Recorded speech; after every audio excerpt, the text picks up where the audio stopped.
सोच सकते हैं कि 47 साल का एक इंसान अभी भी जंग लड़ रहा है। आखिर क्या वजह है कि कुंभकर्ण की नींद सोया हुआ है तो उन्हें प्रशासन के द्वारा डराया जाता है। आयोग सोया हुआ है, लड़कों को नजरअंदाज कर रही है सरकार। जुबान तो खोल, नजर तो मिला, जवाब तो दे, मैं कितनी बार लुटा हूँ, मुझे हिसाब तो दे। नमस्कार, आदाब, सत श्री अकाल। लाइव नेशन 7 में आपका स्वागत है। मैं शादाब मलिक। अगर अभी तक आप लोगों ने हमारे चैनल को सब्सक्राइब नहीं किया है तो ज़रूर कर लें। ये शेर राहत इंदौरी का ज़रूर है, मगर बिहार स्टाफ सिलेक्शन कमीशन के उन छात्रों पर ये शेर बिल्कुल सटीक बैठता है। बिल्कुल ऐसा लगता है कि जैसे ये सवाल ये छात्र, ये अभ्यर्थी कर रहे हैं बिहार स्टाफ सिलेक्शन कमीशन यानी बीएसएससी यानी बिहार के उस आयोग से जो 8 साल से इन बच्चों, इन अभ्यर्थियों, इन परीक्षार्थियों को लूट रहा है। उनके वक्त को इस कदर लूट चुका है कि आज 8 साल इनके पार हो चुके। इनकी ज़िंदगी का अहम वो 8 साल चला गया, जिस 8 साल में ये ना सिर्फ अपनी ज़िंदगी संवारते बल्कि आने वाले दिनों में ये बिहार की तकदीर को भी बदलने की ताकत रखते हैं। मगर जो इनका वजूद है वो इनका वजूद इनसे छीन लिया। इनके वजूद पर एक तरह से कहा जाए तो उन्हें जिस हालात में लाकर खड़ा कर दिया है कि आज इनकी उम्र उस मुकाम तक पहुंच गई है जहां पर पहुंचकर कोई इंसान अधेड़ कहलाने लगता है, अधेड़ उम्र का हो जाता है।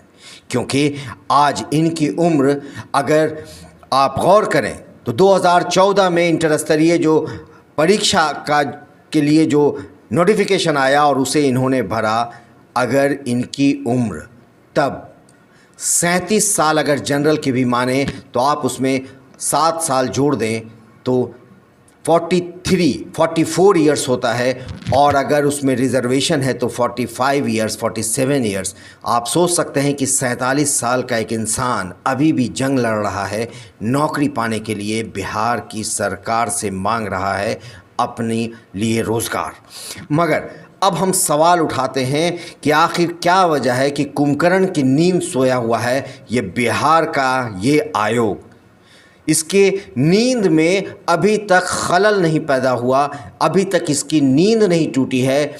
आखिर इसकी नींद क्यों नहीं टूट रही? कौन है जो इन्हें सुलाए हुए है? कौन है जो इन्हें जगा नहीं रहा? कौन है जो इनकी नींद को और गहरा रहा है, इनकी नींद से नहीं इन्हें जगा रहा है? आवाज़ लगाने आयोग के दर पर आते हैं ये छात्र। जब चीखते हैं, चिल्लाते हैं और अपनी फरियाद करते हैं तो उन्हें प्रशासन के द्वारा डराया जाता है, उन्हें प्रशासन के डंडे दिखाए जाते हैं, उन्हें प्रशासन का वो लोहे का शिकंजा दिखाया जाता है जिसके पीछे इन्हें भेज देने की धमकी दी जाती है, हाथों में हथकड़ी लगाने की बात कही जाती है। मगर क्या इनके इस सवाल में किसी को ये सच्चाई नज़र नहीं आती कि ये जो बात कर रहे हैं, ये जो इंसाफ मांग रहे हैं, क्या ये गलत कर रहे हैं? इनके हाथों में तलवार नहीं है, इनके हाथों में कलम है। ये तलवार की वार नहीं कर रहे हैं बल्कि ये कलम से लिख रहे हैं, अपने किस्मत को बनाने की कोशिश कर रहे हैं। मगर कोई इन्हें सुनने वाला नहीं है।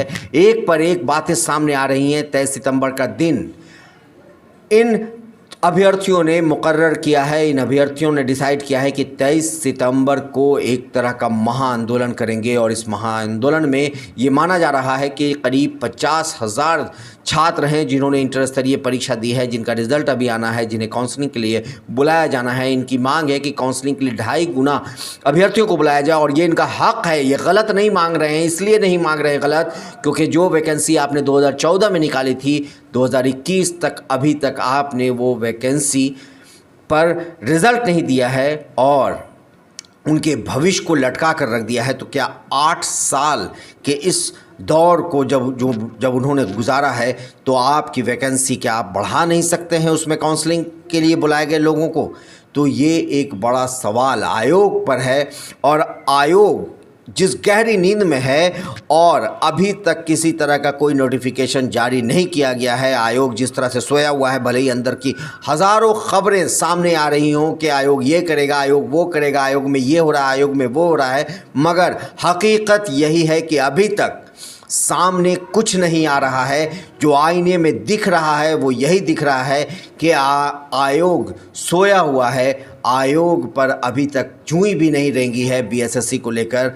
ये कयास ज़रूर लग रहे हैं कि 23 सितंबर से पहले नोटिफिकेशन जारी करके काउंसलिंग के लिए आयोग बुलाएगा अभ्यर्थियों को, मगर जब तक नोटिफिकेशन जारी नहीं होता है तब तक ये नहीं माना जा सकता कि आयोग ने ऐसा कोई भी डिसीजन लिया है। मगर अभी भी ये सवाल उठ रहे हैं और आयोग से ये सवाल पूछे जा रहे हैं कि आयोग क्यों चुप है, आयोग क्यों नहीं जवाब दे रहा, अभ्यर्थियों की किस्मत का फैसला क्यों नहीं कर रहा, क्यों इन्हें लटकाया हुआ है। तो बहरहाल अब देखना है कि अभ्यर्थी जो 23 सितंबर को जमा होने हैं वो किस तादाद में जमा होते हैं और वो क्या कुछ कर पाते हैं, कितनी आवाज़ लगा पाते हैं, या फिर सरकार या प्रशासन का डंडा उन्हें रोकने के लिए इस्तेमाल किया जाएगा। ये सारे सवाल सामने आएंगे 23 सितंबर को। अगर उसके पहले आयोग चाहे तो इस तरह के किसी भी आंदोलन को रोक सकता है, और वो तरीका ये है कि आयोग जारी करे नोटिफिकेशन, आयोग काउंसलिंग के लिए बच्चों को बुलाए। जैसे ही आयोग ये नोटिफिकेशन जारी करेगा आंदोलन खुद ब खुद रुक जाएगा। तो आंदोलन के लिए आयोग मजबूर करता है छात्रों को, सरकार मजबूर करती है अभ्यर्थियों को, और जब लड़के सड़क पर उतरते हैं तो उन्हें डंडों से पीटा जाता है, उन्हें राजनीतिक मुद्दा बना दिया जाता है। राजनीतिक का मुद्दा कब तक छात्र बनते रहेंगे, कब तक छात्र इंसाफ मांगेंगे, और उनके लिए राजनीति में आपस में सिर्फ उन्हें एक वोट बैंक की तरह यूज़ किया जाता है, युवाओं को सिर्फ इस्तेमाल किया जाता है। जो युवा बिहार देश का सबसे युवा राज्य है, ये सबसे बड़ी बात है कि बिहार का युवा बिहार देश का सबसे युवा राज्य है। बिहार में 25 साल से कम उम्र के बच्चे 50% से अधिक हैं। बावजूद इसके इन लड़कों को नज़रअंदाज कर रही है सरकार, इन युवाओं को नज़रअंदाज कर रही है सरकार। और सबसे बड़ी बदकिस्मती बिहार के जो तंत्र की है कि वो युवाओं को उम्रदराज करने की कोशिश में लगी है। जो युवावस्था में परीक्षा देते हैं वो प्रौढ़ावस्था में आ जाते हैं और तब तक रिजल्ट नहीं आता। जो 8 साल उनका युवा वक्त था, जिस वक्त में वो कुछ भी कर गुजरने की शक्ति रखते थे, उस वक्त को आयोग बर्बाद कर देता है। और आयोग से पूछने वाला कोई नहीं, आयोग पर सवाल उठाने वाला कोई नहीं। आखिर न्यायालय भी चाहे तो संज्ञान ले सकती है, कोर्ट के ज़रिए छात्र ये ज़रूर रास्ता अपनाते हैं, मगर सरकार के कान में जूई नहीं रेंगती और सरकार की ज़ुबान में आवाज़ नहीं आता कि वो चुनाव के समय ही सिर्फ युवा उन्हें नज़र आते हैं, मगर और बाकी दिनों में युवाओं के लिए सरकार के पास इतना भी समय नहीं कि वो आयोग से ये सवाल कर सके, आयोग से ये पूछ सके कि आखिर क्या वजह है कि दशक आप गुजार रहे हैं, दशक की तरफ आप बढ़ रहे हैं, और एक दशक मायने रखता है। एक दशक में क्या कुछ नहीं हो सकता, आप सोच सकते हैं। और 8 साल के करीब होने जा रहा है इंटर स्तरीय रिजल्ट, अभी तक बीएसएससी ने जारी नहीं किया है। तो ऐसे अब देखना है कि 23 सितंबर से पहले क्या आयोग उठाएगा कोई कदम, क्या आयोग देगा रिजल्ट, ताकि ये बच्चे सड़क पर ना उतरें और इन बच्चों को उनका हक मिल जाए और ये बच्चे खुद शांति से अपने अगले स्टेप की तैयारी में लग जाएं।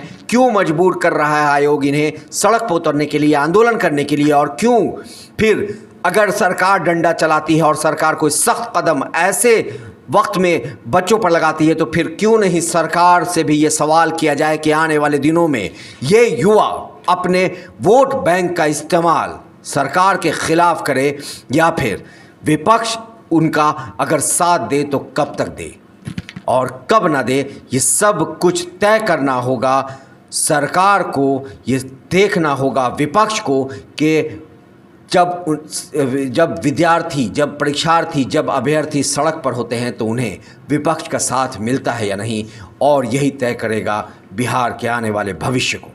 तो इस तरह की खबरों के लिए बने रहिए हमारे साथ, देखते रहिए हमारा वीडियो। अगर आपको हमारा वीडियो पसंद आता है तो हमारे चैनल को ज़रूर सब्सक्राइब करें। अगर आप फेसबुक के जरिए देख रहे हैं तो पेज लाइक करें, ट्विटर हैंडल पर हमें फॉलो ज़रूर करें। धन्यवाद।